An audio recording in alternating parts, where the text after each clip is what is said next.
நம்ம இயேசு சொன்ன ஒரு உவமை நம்ம எல்லாரையும் உள்ளுக்குள்ளே சோதிக்கிற ஒரு கதையாக இருக்கிறது. பரலோக ராஜ்யம் 10 கன்னிகைகளுக்கு ஒப்பானது என்று இயேசு சொல்ல ஆரம்பித்தார். அவர்கள் எல்லாரும் மணவாளனை சந்திக்க விளக்குகளை எடுத்துக்கொண்டு வெளியே வந்தார்கள். அந்த 10 பேரில் 5 பேர் புத்திசாலிகள், 5 பேர் மூடர்கள். வித்தியாசம் என்னன்னா, எல்லாருக்கும் விளக்கு இருந்தது, ஆனால் எல்லாருக்கும் எண்ணெய் இல்லை. மூடர்கள் நினைத்தார்கள், இப்போ போதும், நேரம் வந்தா பார்த்துக்கலாம். ஆனால் புத்திசாலிகள் விளக்குடன் கூட எண்ணெயையும் எடுத்துக்கொண்டார்கள். மணவாளன் வர தாமதமானான். அந்த தாமதம் எல்லாரையும் சோர வச்சது.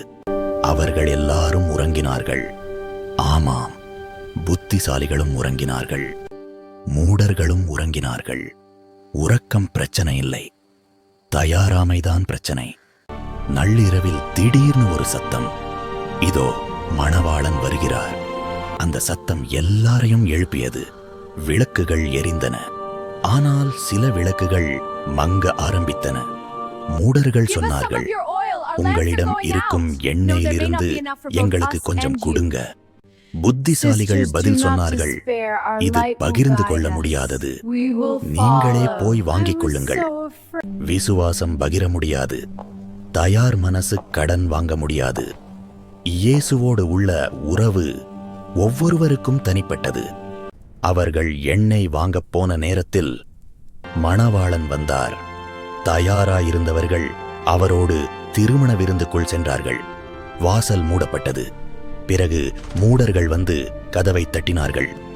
ஆண்டவரே, ஆண்டவரே, எங்களுக்கு திறந்து விடுங்கள். ஆனால் பதில் வந்தது, நான் உங்களை அறியேன்.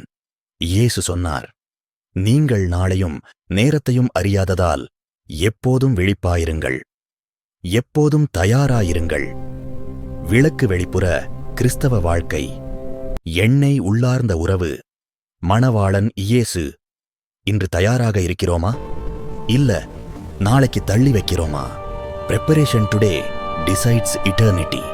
இந்த செய்தி உங்களை தொட்டிருந்தால் like, share, subscribe for more Jesus parables.